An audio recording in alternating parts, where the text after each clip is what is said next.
very warm welcome to yet another episode of the Senior Saga, Rainbow in Every Drop. Today we have a very special guest, a very inspiring and a very successful businessman. He is a very endearing and very affable soul. And he is the owner and the founder of La Mode Fashions Private Limited. He is Mr. Ashwini Kumar Gupta. Hello sir. Hello. A very warm welcome to our platform. Thank you so much अपना कीमती समय हमें देने के लिए। तो जो मेरा पहला सवाल होगा आपसे ये होगा कि ला मोड फैशन प्राइवेट लिमिटेड की शुरुआत कैसे हुई थी और अभी तक आज के दौर में ये किस मुकाम पर है? मैडम, लाबोट आज से 35 साल पहले स्टार्ट हुआ। एक्चुअली मैं बहुत अच्छी फैमिली से बिलोंग करता हूँ, लेकिन बस जवानी के दौर था और मैडम का मेरे से अफेक्शन, यूँ समझो कि मैं फैब्रिकेशन करता था, बिजनेस में था, ये वहाँ पे प्रोडक्शन मैनेजर के रूप में थी और बातों ही बातों में प्यार बढ़ गया और प्यार जो है शादी के रूप में बदल गया। ओके। बस समझो कि प्रॉब्लम स्टार्ट हो गई वहीं से शादी के समय शादी से। मेरे मदर फादर बड़ी अच्छी फैमिली से बिलोंग करते थे, क्योंकि मैं उनका सबसे बड़ा लड़का था, तो उनको ये गवारा ना हुआ, क्योंकि ये लोग शर्मा फैमिली से बिलोंग करते हैं और हम लोग बनी फैमिली से। अच्छा। तो बस प्रॉब्लम स्टार्ट हुई। मेरे माँ बापों ने ऑल ऑफ ए सडन, जो मैं बिजनेस करता था, मेरी फैक्ट्री थी, ऑल ऑफ ए सडन मुझको घर से आउट कर दिया। बहुत ही कॉन्फिडेंस और बहुत ही आत्मविश्वास, जवानी का जोश मेरे में था और मैं मैडम को लेकर के और सिर्फ एक स्कूटर और मेरे पास थोड़े से, मैं ख्याल से 150-200 रुपए लेकर के हम लोग घर से बाहर निकले। मेरे साथ 2 मेरे बच्चे भी थे, 1 साल का 1.5 साल की मेरी बेटी और एक गोदी में बच्चा। तो बस निकले, नहीं पता था कि हमको कहाँ जाना है। 1-2 दिन तो हम लोगों ने फ्रेंड सर्कल में गुजारा, लेकिन कॉन्फिडेंस, मैडम का एक्सपीरियंस, मेरा अपना एक्सपीरियंस, क्योंकि हम गारमेंट लाइन का शुरू से ही जानते थे, तो बस हमने गारमेंट का प्लान किया और हमने ला मोड को स्टार्ट करने का।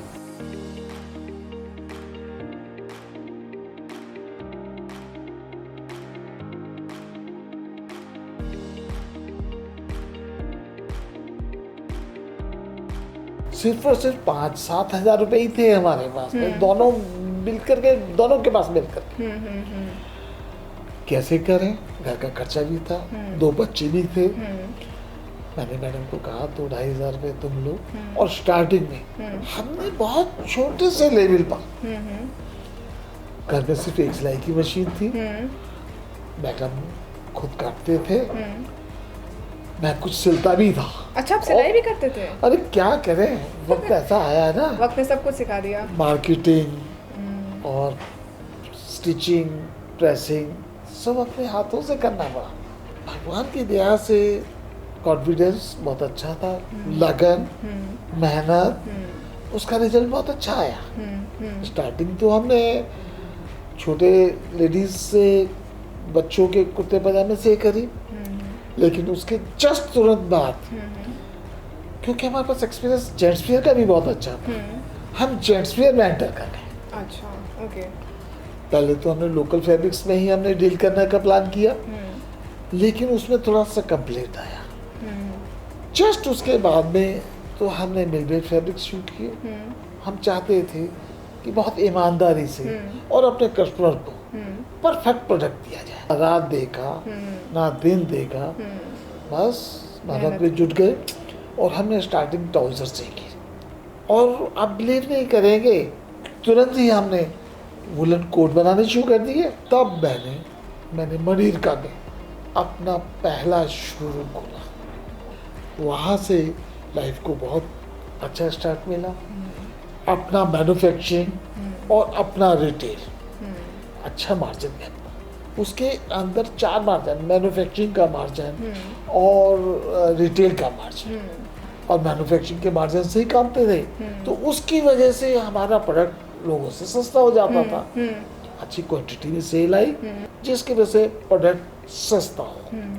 मेरे पास धीरे धीरे मैंने अच्छा ऑटोमेटिक प्लांट बनाया, अपने प्रोडक्ट के अंदर क्वालिटी बन सके, और मैंने मिलमेड फैब्रिक्स लगाए। मैंने जल्दी ही रेमर्स के डीलरशिप ली, और मैं रेमर्स मिल के साथ जुड़ गया। जल्दी ही मैंने मार्केट के ऊपर काबू कर लिया, दूसरे लोगों से कम्पिटिटिव रेट के ऊपर मेरा प्रोडक्ट रहा, क्वालिटी बेस्ट रही, लोगों ने मेरा साथ दिया, लोगों ने मेरे को पिकअप किया, और हाथों हाथ ले करके मेरा प्रोडक्ट मार्केट के अंदर छा गया। आज मेरे मार्केट के अंदर 35 ओन शोरूम्स हैं, और मैंने अपने सारे के सारे शोरूम परचेज किए लिए। तो अगर मैं ये कहूँ कि you have a very sharp business acumen, और आपकी जो कोर बिजनेस स्ट्रैटेजी रही है वो क्वालिटी और क्वांटिटी, क्वांटिटी और परफेक्ट प्राइस, मतलब ये 3 स्तंभ मेरे पिलर हैं आपके पिलर है, जिसकी के जो पिलर सबके पास नहीं है, जो आपने खुद से स्थापित भी करी है, जो मेरे अपने बनाए हुए हैं। जी सर, मैंने अपनी मेहनत, लगन, ईमानदारी, जो परफेक्ट परचेज आई है वो ईमानदारी की वजह से आई है। आज रेमंड्स जैसी बड़ी मिल जो हिंदुस्तान में नंबर 1 है, मेरे डिजाइन के कपड़े बनाती है, और जो डिजाइन का कपड़ा मेरे पास होता है वो बाकी मार्केट में नहीं होता है।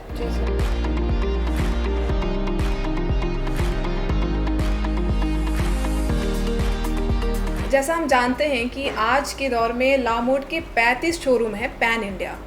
ये जर्नी आसान नहीं थी, I am sure Gupta sir के लिए। तो सर, इस ब्रांड को लेकर के फर्दर फ्यूचर के लिए आपका क्या विजन है?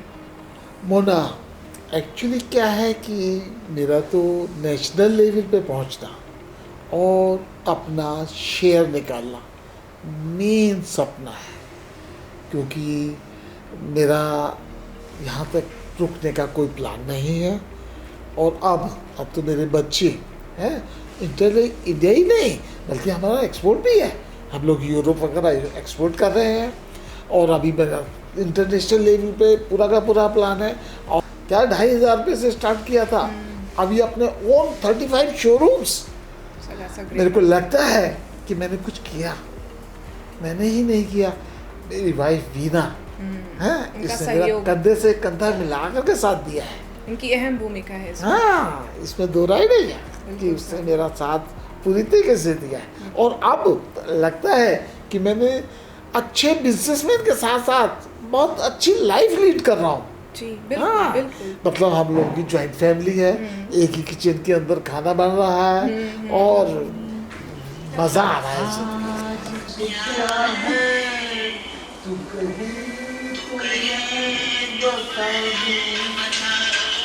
मैं बहुत जल्दी इंटरनेशनल लेवल पे पहुंच जाऊंगा। बिल्कुल, समय कोई शक ही नहीं है। हाँ, तो इसमें दो राय नहीं कि हमारा अपना शेयर निकलेगा। बिल्कुल। और वो मेरे सपने जो मैं लेके साथ चला हूँ बहुत जल्दी ही पूरे होने वाले हैं। बिल्कुल सर। हाँ, ऐसा देखा जाता है कि यूजुअली जब आप एक उम्र का एक पड़ाव जब आप पूरा कर लेते हैं तो लोग सोचते हैं कि अब जीवन अच्छा खासा कट गया है, अब बाकी समय अपने लिए निकालते हैं। नो ना, मैंने तो अभी जिंदगी का नया स्टार्ट लिया है। भाई, आपने नया बिगिनिंग्स किया है अभी। बिगिनिंग्स किया है, यूँ समझो कि कॉन्फिडेंस मेरे पर नया जागा है। क्यों? क्योंकि मैंने अपने तीनों बच्चों को प्रॉपर तरीके से सेटल कर दिया है, वो तीनों के तीनों प्रॉपर सेटल है। और अब तो मेरा फ्रीलांसिंग का टाइम आ गया, और मैं पब्लिक के लिए मेरा प्रोडक्ट बहुत ईमानदार, बहुत reasonable, perfect quality, perfect price ही मेरा मोटिव है।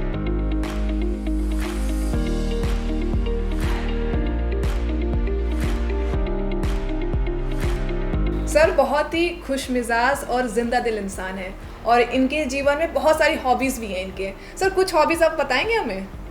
मोना, आपने बहुत अच्छा क्वेश्चन किया। मेरी जिंदगी में हॉबीज के सिवा और कुछ है ही नहीं। That's the best part of your life. Starting हम लोग, मेरी जवानी बहुत अच्छी, उनकी यादें कभी ना भूलने वाली, बिजनेस और बिजनेस में मैडम का एंट्रेंस, ये अपने आप में एक हॉबी है। प्यार करना भी सर की हॉबी है। हाँ बिल्कुल, इसमें तो राय नहीं है कि मैं और मेरी वाइफ, हम लोगों ने जिंदगी का नया मोड़ उस वक्त में हमने कुछ करके दिखाया, और आज लगता है कि हम इस मुकाम पे पहुंचे। तो मैं जब मोटरसाइकिल चलाता था, आहा,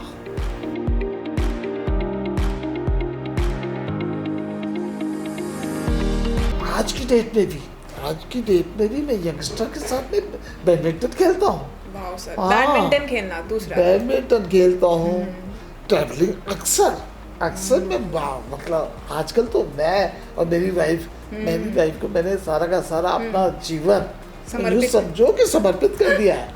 एक चीज पूछूं, आपको ट्रैवलिंग के लिए बेस्ट कंपेनियन कौन लगता है? दोस्त, बीवी, बच्चे, फिर पोते पोतिया, कौन? अरे ऐसा नहीं है, मैं सभी के साथ एंजॉय करता हूँ। एक तो चॉइस करनी पड़ेगी आपको। नहीं, मैं चॉइस में विश्वास नहीं करता, वाइफ तो मेरा फर्स्ट प्रेफरेंस है ही, लेकिन मैं अपने पोते पोती के साथ में भी पूरी तरीके से खेलता हूँ।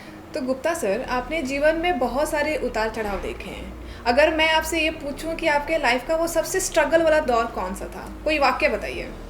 रात के 11 बजे थे, अचानक मेरे एक लेबर क्लास आदमी ने, मैं अपने दुकान का ताला ही लगा रहा था कि एक आदमी ने मुझसे 10 ही रुपये मांगे, और जोर से भूख लगी, मैंने वो नहीं देखा और मैंने वो 10 रुपये निकाल के उसके हाथ में दे दिए। बस देने के बाद में वाइफ मेरे साथ में थी, ये क्या किया? माय गॉड, उस दिन हम निकले, घर पे बाई चांस कुछ नहीं था खाने के, 2 बच्चे साथ थे।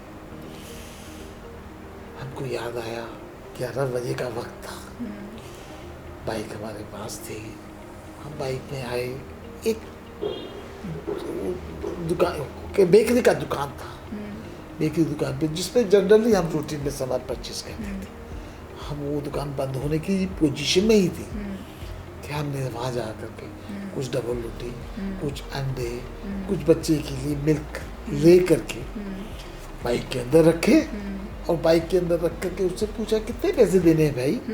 तो जब उसने मेरे को 400 रुपये 350 रुपये बताए, oh my God, my purse तो मेरा फैक्ट्री में रह गया, जबकि मैं जानता था कि मेरे पास पैसे नहीं हैं। लेकिन उस दुकानदार ने उसको बोला कोई बात नहीं साहब, पैसे कल आ जाए।